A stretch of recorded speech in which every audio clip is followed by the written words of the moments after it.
What's going on, Jerome's beautiful day for some Q&A. Thank you, everyone who submitted questions. We'll do more. We'll do better. That's what we'll do. First up is from Uriah Liebel. Close enough. Do you think that Flores will blitz less with after the Eagles' performance at the Super Bowl? So basically, Flores is blitz happy, right? And he kind of had to blitz by design last year because the Vikings' defensive line couldn't generate a pass rush. This year, with Hargrave and Allen and TID and LID, Levi Drake Rodriguez year 2, I think the pass rush will be there. All right, and the Vikings have been number one both seasons. The Flores has been here as DC. They were number one in blitz last year at 38.9%. They were definitely number one in 2023 at 51.5%. But the Eagles, I mean, they showed if you have talent on your D-line, rushing 4, a drop in 7, I mean, that's a hell of a competitive advantage, right? They got 16 pressures and 6 sacks on 42 dropbacks with 0 goose egg D'Andre Russell blitzes. And I think he'll dial it back a little bit, but also I think it'll be a situation where Flores will basically bluff a lot more, where Van Ginkel, Grenard, Diamond Dallas Turner can all drop into coverage, and you don't know which 4 will be coming.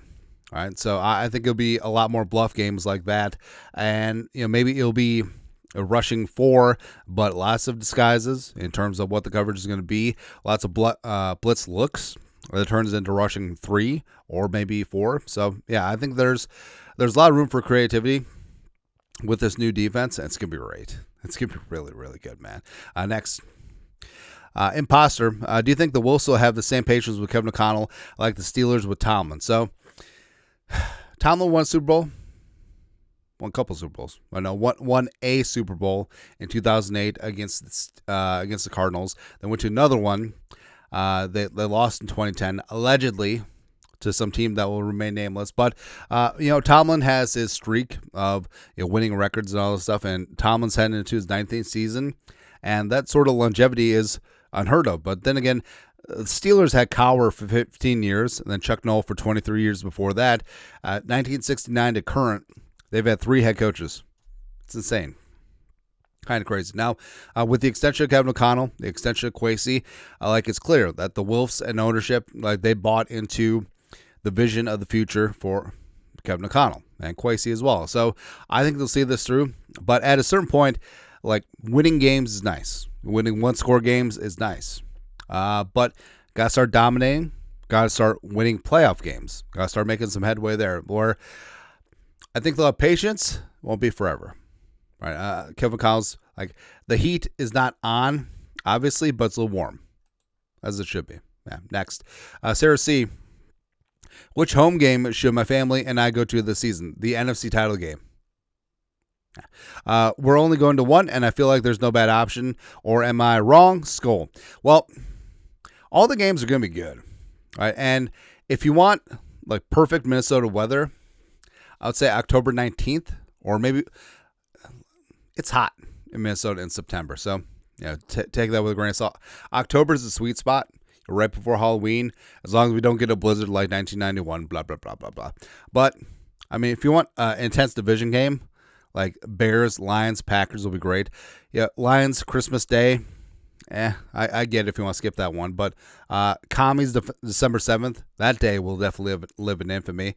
The Bears, week before Thanksgiving, will be good. Packers, end of the season, will be great too. So, Eagles, Bengals, Falcons, they're all good. All the opponents are good. They're all at home, so we'll take that. There isn't a gimme on the schedule. So basically, it comes down to time of year. I would pick the Eagles week 7, October 19th, because we're gonna whip the alleged Super Bowl champions' ass. It's gonna be great. It's gonna be biblical, man. Next up, Ari the Rockstar. Nailed it. I'm so used to starting my day with your content, bro, that I get a little worried when there's a day of no content. Hey, thank you. Anyhow, my question is, knocking on all the wood, God forbid, but were J.J. McCarthy to be alien abducted, do you think we were still Super Bowl champions with acquiring Kurt? Well, Kurt's going to be 37. a year removed from that Achilles. Last year, he was just not right. And I think that you wonder if it's the recovery from the Achilles or if it's going to be a permanent thing. Because so he was in shotgun or pistol the majority of time when he had never done that before during his career. But basically, like, the Falcons knew, like, he could not drop back. And he had zero, like, push off of that foot. And the question is, will he ever resume being normal-ish? I'm not sure. Frankly, right now, especially given the cost to acquire Cousins, I would rather roll with Sam Howell. Like, I think that Howell, could keep this car on the road. Right, and Howell, does have some variance to him for sure. But Howell, I think, could be a younger and better version of Nick Mullins at this point. And also, I think that he'd be better bet than Kirk Cousins at this point. So there you go. Lastly, Jesus loves you forever and ever. Good question here. Which teams that made the playoffs last year do you think are going to miss this year? Which teams that missed the playoffs last year do you think will make it? So what is it? They're like 40% like miss from the year before. So I got 3 from each conference missing. Lions, missing. The Bucks, missing. And the Packers, missing. And 3 in the NFC. So the NFC West shall rise again. So Seattle and San Francisco in there. And I got Carolina to win the NFC South. Why the hell not? But teams who make it back, Vikings, 1 seed. The Rams, the Commies, and the Eagles. Yeah, I think the Eagles win the East again. There you go. And then the AFC. So Chiefs, Texans, Ravens, and Bills make it again. Not making this year are the Chargers, surprising. The Steelers, a little bit surprising. They still go 9-8, but they still don't make the playoffs. No. Then the Broncos, stupid ass. Sean Payton has stupid ass. But I got the Bengals rising up and getting things done, getting a wild card spot. The Raiders. I'm the only one who believes in the Raiders. Like everyone's hyping up the Broncos, everyone's hyping up the Chargers, but I got the Raiders. Yeah.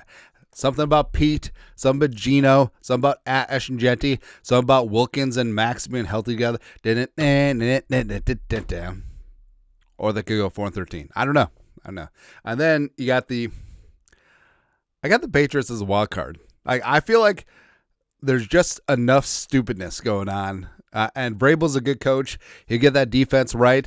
Drake May, a little bit high variance. Him and McDaniels do some good things. I think Trevon Henderson is super underrated because he's a 3-down back, and they're going to be in catch-up mode a lot.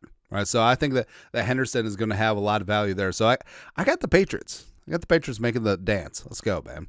Anyways, that's it. Q&A for this beautiful day. You guys are the best you know what to do. Skull production value.